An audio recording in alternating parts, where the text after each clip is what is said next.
You are welcome to yet another episode of HN What's Your Say? The #1 listening show, where we discuss real issues with real people like you.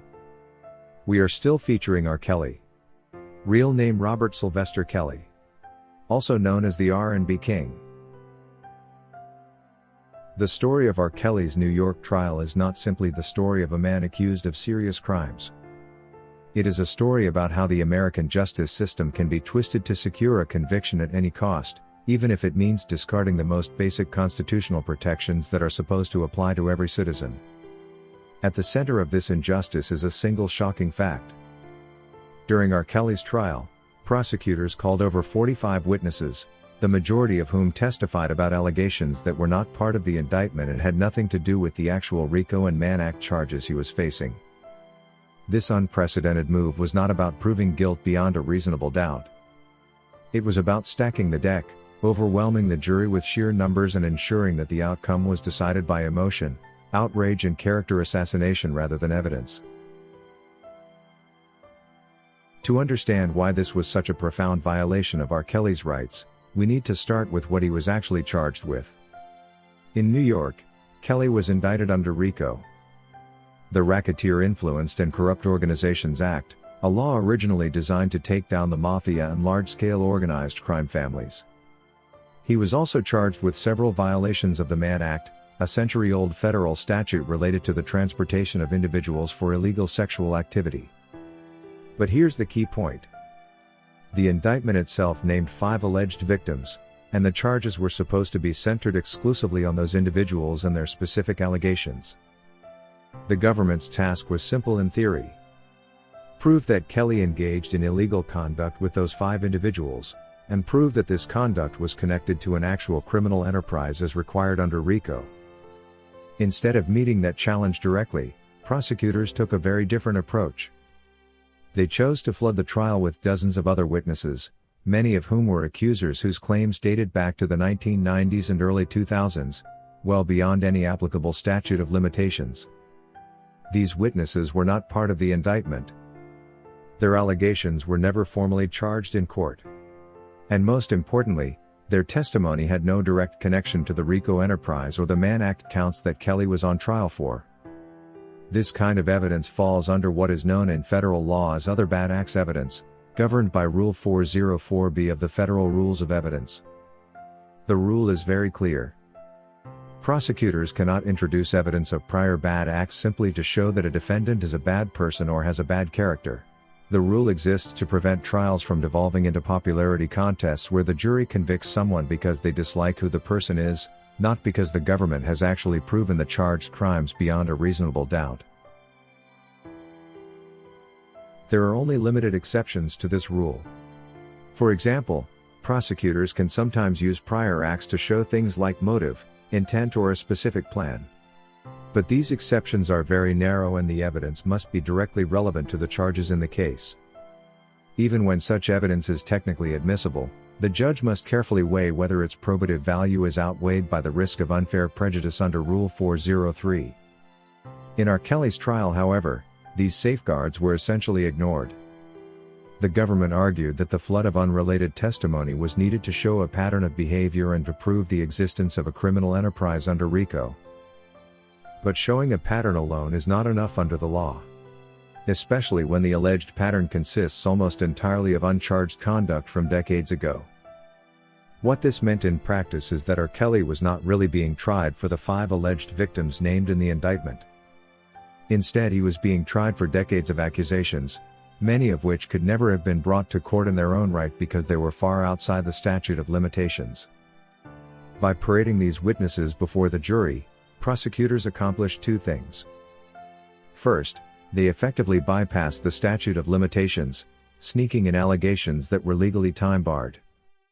Second, they created a powerful emotional narrative that painted Kelly as a lifelong predator, making it almost impossible for jurors to focus on whether the actual charges had been proven.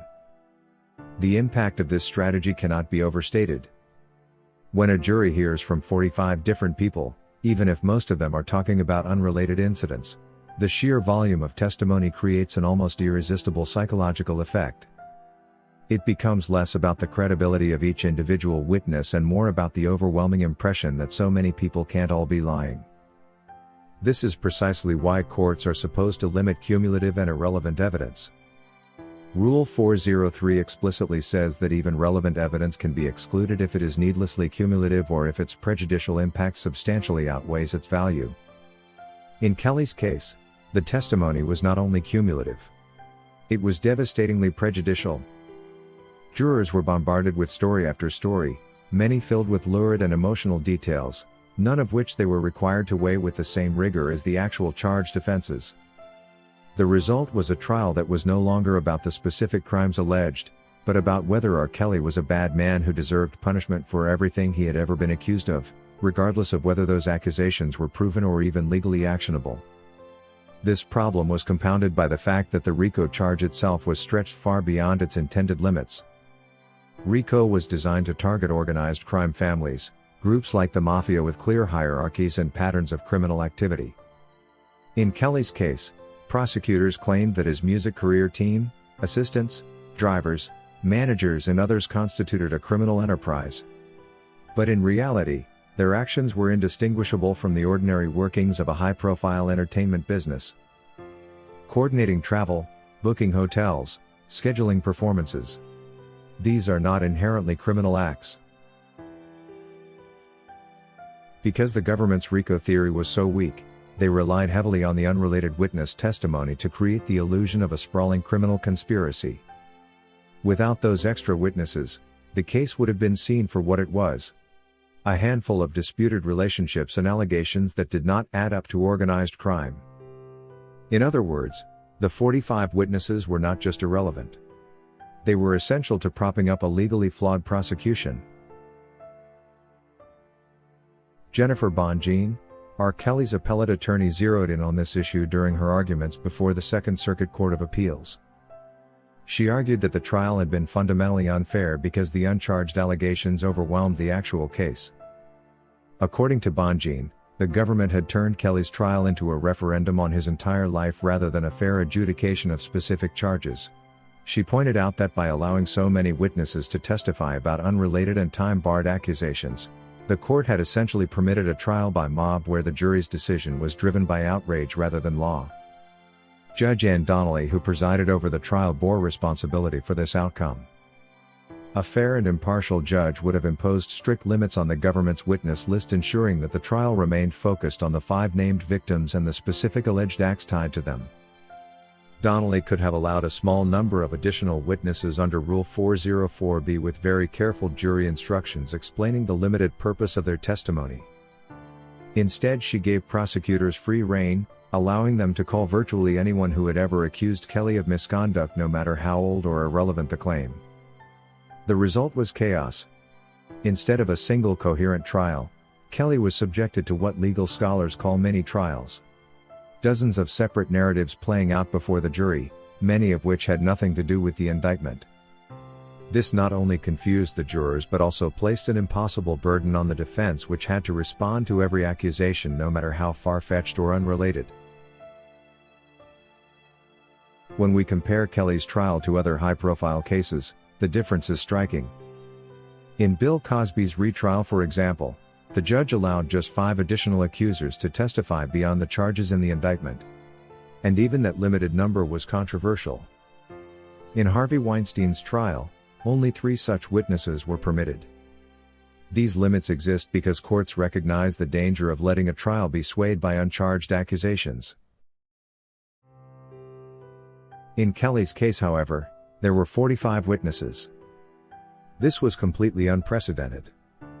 It demonstrates not only a failure to follow legal precedent, but also a disturbing willingness to treat Kelly differently from other defendants. Whether consciously or not, this raises questions about racial bias and selective prosecution. Why was he allowed to be tried not for specific crimes, but for a lifetime of allegations? At the heart of the American justice system are 2 constitutional guarantees: the 5th Amendment right to due process and the 6th Amendment right to be informed of the charges and confront one's accusers. These rights were trampled in Kelly's trial. By introducing uncharged allegations, the government denied him the opportunity to prepare a focused defense, By overwhelming the trial with irrelevant testimony, they deprived him of the fair process guaranteed by the Constitution. The danger of this approach extends far beyond R. Kelly himself. If prosecutors can secure a conviction by bringing in dozens of unrelated accusers, then no one is safe. It sets a precedent where the government can win simply by painting a defendant as a bad person without having to prove the actual charges. This is exactly the kind of abuse that Founding Fathers sought to prevent when they enshrined due process and fair trial rights in the Constitution. That is all we had for you today on HN What's Your Say? To keep updated whenever we post a new video, subscribe to this channel now. Also remember to hit the bell icon and enable notifications. And feel free to share your opinions with us in the comment section below, and let us know if you would like us to publish your views in our next release. We value all our subscribers' opinions.